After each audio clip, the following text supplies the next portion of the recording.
सोचो, अगर तुम एक ऐसे जाल में फंस जाओ जहां हर रास्ता घूमकर वापस सिर्फ मौत तक पहुंचता हो, जहां चीखने पर भी आवाज बाहर ना जाए और जहां सिर्फ एक ही नियम हो, या तो मारो या मरो।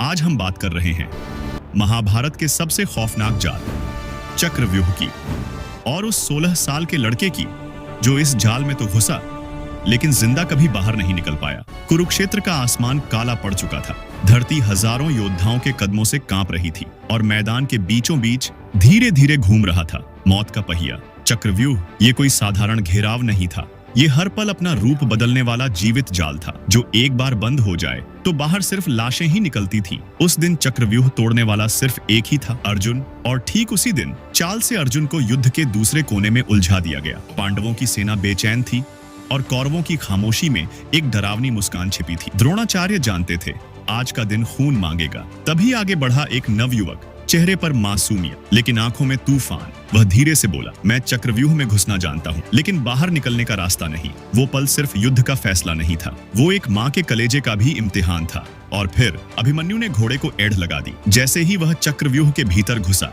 आसमान से बाणों की बारिश होने लगी। चारों तरफ तलवारों की चीख गूंज उठी। उस एक लड़के ने पहला घेरा तोड़ा, फिर दूसरा, फिर तीसरा। द्रोण स्तब्ध हो गए, कर्ण गुस्से से जलने लगा और दुर्योधन ने अपनी मुट्ठियां भींच ली। कुरुक्षेत्र ने पहली बार देखा एक बच्चे के भीतर छिपा तूफान।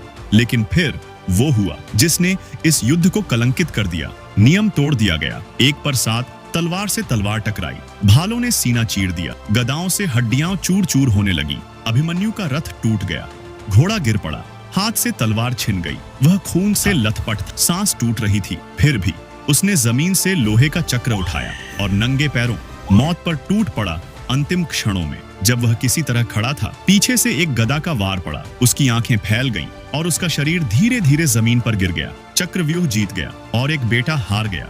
उस दिन सिर्फ अभिमन्यु नहीं मरा था, पांडवों का भविष्य खून में डूब गया था। जब अर्जुन को यह सच पता चला तो उसकी आंखों का पानी आग बन गया। उसने दांत पीसकर कहा, कल सूरज या तो मेरा होगा या फिर जयद्रथ का अंत होगा।